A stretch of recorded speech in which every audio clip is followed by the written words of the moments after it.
Philadelphia Eagles, Los Angeles Chargers, Monday Night Football, everything you need to know in 15 minutes. If you've never been here before, welcome. My name is Max. I make these for every primetime game as well as every game on Sunday to give you a unique edge, looking at run scheme metrics, coverage data, and overall trends nobody really talks about because it relates to the scheme behind the game instead of just the numbers you see on the screen. Without further ado, let's get into this. As always, in the description are links to my socials, Instagram, TikTok, Twitter. Make sure you are following on there for some additional content. Let's look at this Eagles defense to start. The bottom line is that they are great against the run, but they're very susceptible to big plays from wide receivers, especially on the outside. They're giving up the 9th most quarterback rush yards. We talked about it with Caleb Williams a few weeks ago. Last week. We're also giving up 152 wide receiver receiving yards per game, as well as the 10th most yards per carry and the 9th most rush yards per game. Where they're really good is against tight ends. Minimal tight end production against them in the past. You can go look at whatever your favorite tight end is that played them. Nothing really. Obviously, Cole Kmet scored. The end zone production is not that bad, but in terms of overall yardage, you can scroll back up through these game logs. You got Jake Ferguson with 60 yards. You got Travis Kelce with 60 in week 2. And that's really it in terms of actual signature games. So I like Oronde Gadsden, maybe not as much as in this game.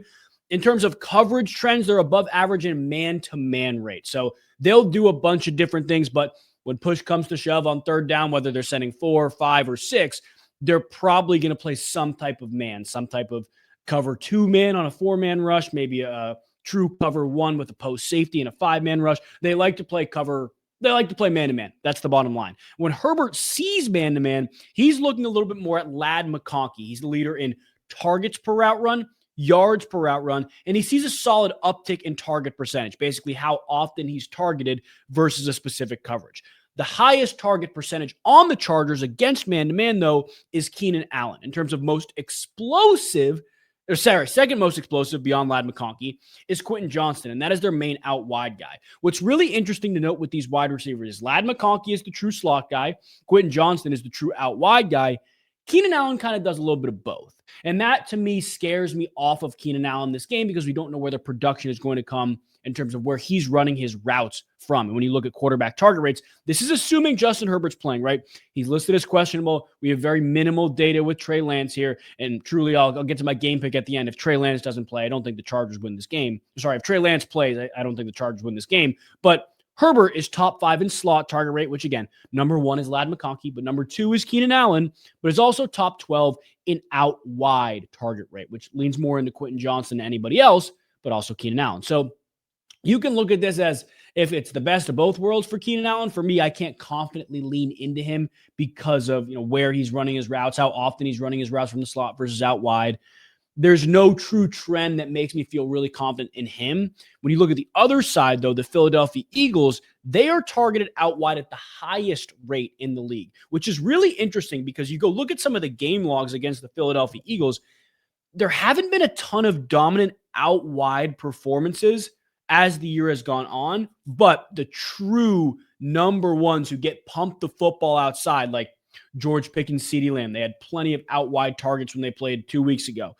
Going back up, guys like Jamison Williams, who's a true out wide guy, whereas Amon-Ra St. Brown, slot guy, had 12 targets, but only caught 2 balls. You scroll back up to the bigger games that CeeDee Lamb had in week 1, right? CeeDee Lamb 7 for 110 in week 1, and that's dropping some, leaving some on the field. Puka Nacua 11 for 112. Emeka Egbuka, who again runs his routes a little bit diverse, if you will, in terms of where they are. Chris Godwin, though, when he plays, takes the slot role where Emeka Egbuka had 101 yards and a touchdown against them. Cortland Sutton, 99 yards against them. Jordan Addison, Justin Jefferson kind of also intermixed in terms of where they run their routes, but 128 for Addison and 79 for Justin Jefferson. The bottom line is out wide receivers, guys who truly run most of their routes from the outside, who get pumped the ball there, whether it's comparatively frequent in terms of like Herbert's, let's say, is throwing 30 times a game, but is only throwing or is throwing out wide at a higher percentage, or it's just a pure volume with a guy like Dak who's throwing 40-something times a game and he's pumping it out wide just because he's throwing that many times. Teams who feed the ball out wide, guys like Quentin Johnston will have plenty of opportunities. And Keenan Allen should. I'm just not convinced it's going to be as much as Johnston will. Everywhere else the Eagles are targeted is actually below average, which is interesting to note. In terms of the run scheme metrics, they're getting Omarion Hampton back this game, which is huge to note. It's a very man gap heavy team. They're a little more frequent in terms of man gap versus zone, but they're much more efficient in man gap. They're actually top 10 in man gap efficiency, the Los Angeles Chargers, and run the ball really, really well in those schemes. Here's the interesting thing, though. When you go look at this Chargers offense, Kamani Vidal has been really good, but when he was playing with Omarion Hampton, it was a little bit more of a committee as the year went on, right? You look at Vidal and Hampton, the couple games that they had played together, Hampton and Najee Harris, not Hampton and Vidal. When there was another counterpart in the backfield, right? It was more of a committee. You had 8-8. You had 19-6 where Hampton started to take over, and then the backfield was his for a week. He had a great game against the Chargers, and then Washington, he gets injured. How much do you believe in Omarion Hampton taking over the backfield the first week he's back after not playing since week 5? I am not convinced it's a super, super great fantasy start or pick to lean into. Like, the matchup is there. I'm not convinced he's going to have, let's say, 15 carries. Like, I'm not convinced it's going to be like that for him, especially when you look at last week. Like, Kamani Vidal, I know it was a blowout last week against Vegas, but Kamani Vidal had 25 for 126. Jarrett Patterson got a little bit more involved. I'm just not convinced in the Greg Roman offense that him coming back is going to be an immediate spark plug for this offense. I absolutely think it will down the line. But I say all that and then say this run matchup is actually pretty solid. Like, I don't hate this run matchup for the Los Angeles Chargers because, again, this Eagles defense, 10th most yards per carry allowed, 9th most rush yards per game allowed. Schematically, they're a little bit better against what the Chargers are also good in, so it's a decent match there, but I almost don't care. So I'm watching Omarion Hampton for sure. I'm not really leaning to Vidal, even if the matchup's good. Ladd McConkey in the slot just because of the frequency against man-to-man, but Quentin Johnston's the guy I'm watching on the outside. That's the main guy I'm watching on the outside. On the other side, the Chargers defense, they tend to benefit from time of possession, but they're really good against the pass. Like, awesome against the pass. My question becomes, can the Eagles get back to that 2024 mode where it's Saquon, shot down the field, Saquon? If they do, I think they have a great opportunity against this Chargers defense because they're really good pretty much everywhere. They're solid against the run. They're solid against wide receivers, solid against quarterbacks, but they are giving up the 9th most yards per carry. Does not translate to yards per game because they are good against the run again. They love that time possession battle, but they're giving up the 9th most yards per carry. They're giving up the fewest pass yards per game in the NFL, though. That, to me, is a very interesting note. If you guys watch my Sunday breakdowns, you'll watch me say the same thing about the Buffalo Bills. I'm recording this right after the Buffalo Bills just got ripped apart by Joe Burrow. So the Chargers, now allow the fewest pass yards per game in the NFL. They're also top 5 in zone coverage rate, top 3 in middle field open coverage rate. When Hurts sees these, it's pretty similar across the board. Zone, throwing to Saquon Barkley. You go look at Saquon's game logs against some of these more zone-heavy teams, and the proof is in the pudding for how often he will be targeted again in the pass game. You look at Dallas, one of the most zone-heavy teams in the league. The dude caught 7 balls, 3 catches against Green Bay. Chicago, a little more Chicago, a little more middle field open heavy, but they've been playing more man. He didn't catch a ball against them. Giants, kind of all over the place. Minnesota, midfield open heavy, so you only have 1 catch there. But outside of that, no true heavy zone teams outside of Dallas again in week 1 where he got 4 balls. I think Saquon can make a huge difference in this game, in the run game again, because I do think there's this small advantage there, but in the pass game. A.J. Brown, oddly enough, has the highest uptick in target percentage against zone.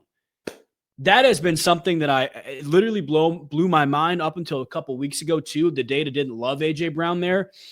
He's seen the highest uptick in zone. And you look at his recent games, he's getting fed the football more and more and more. 7 for 49, 8 for 110. Again, that's a zone-heavy team. Middle field open-heavy team here, 10 for 32. A.J. Brown is being utilized a little bit more, but then middle field open, Saquon, Devontae Smith steps up. That, to me, is where I'm really looking in the pass game. I'm looking at Devontae Smith to have a bigger game this week, and A.J. Brown and Goddard tied for the third most or highest target per route run against middle field open. Hurts is throwing it out wide at a top 10 rate, and he's below average everywhere else. The Chargers are targeted out wide at a top 10 rate and targeted from the backfield at a top 14 rate, right? They're bottom 12 between the hashes, which is really interesting because as a team, again, when you play middle field open, literally the middle of the field is open, between the hashes is open, but they're closing is not the right word. They're stopping production in the middle of the field, which is really interesting, or at least stopping targets in the middle of the field. They're bottom 12 in slot target rate. They're bottom 12 in inline tight end target rate. So I look at this Philadelphia Eagles offense with a true opportunity on the outside for A.J. Brown, Devontae Smith to make a big difference. In terms of the run scheme metrics, they're balanced. The Eagles are in terms of production, how it relates to attempt percentage. There's no true tip there.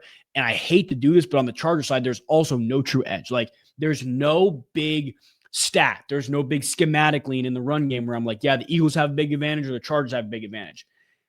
Your guess is as good as mine. The Eagles haven't run the ball super well. The Chargers have been holistically good against the run, but the efficiency numbers do not support how good the defense has been, right? Teams are effectively running the football on them, but they're getting blown out by the Chargers, or the Chargers are winning the time possession battle so much that you don't run the ball as much. So I'm watching Devontae Smith, and I'm definitely watching Saquon Barkley. In terms of the red zone edge, it's Philly. Philly is the best red zone offense in the NFL, scoring on 75.86% of their trips into the red zone, whereas Los Angeles Chargers are only scoring on 51% of theirs. It's a big, big difference in terms of red zone defense. Both of them are actually pretty good, right? Philly's stopping or shutting the door on half of them. The Chargers are right behind them at 55.26%, but I really like Philly in the red zone. Interestingly enough, though, I trust the Chargers on the line of scrimmage. They're not protecting Justin Herbert as well, which is interesting, right? Like, you would think Justin Herbert, this offensive line, it's the pride of what they do, what they want. But Rashawn Slater's been injured since late August. Joe Alt's been out for about a month now. They haven't been protecting Herbert as well. You'd see 3.3 sacks per game allowed, whereas Philly's only allowing 2.3, but they're really getting after the quarterback. You can see it, 2.8 sacks per game. That's top 10 in the NFL, whereas Philly, who has been a little better as of late, still only getting 2 sacks per game. I think the Chargers have true edge in the run game, with Omarion Hampton coming back, with how bad this Eagles defense has been against the run really all year long. And I think the Bears exposed something last week with Monangai, Swift, and the misdirection in the run game. Oddly enough, guys, I do think the Chargers win this game. I think assuming Herbert plays, they have enough on the ground. I think defensively they can stop this Eagles pass. And if they truly, truly commit to stopping Saquon Barkley, they have enough of a pass rush to affect Jalen Hurts. So I do think the Chargers pull off the upset. If you guys did enjoy this video, make sure to leave a like. And if you are new, make sure you subscribe. God bless you guys.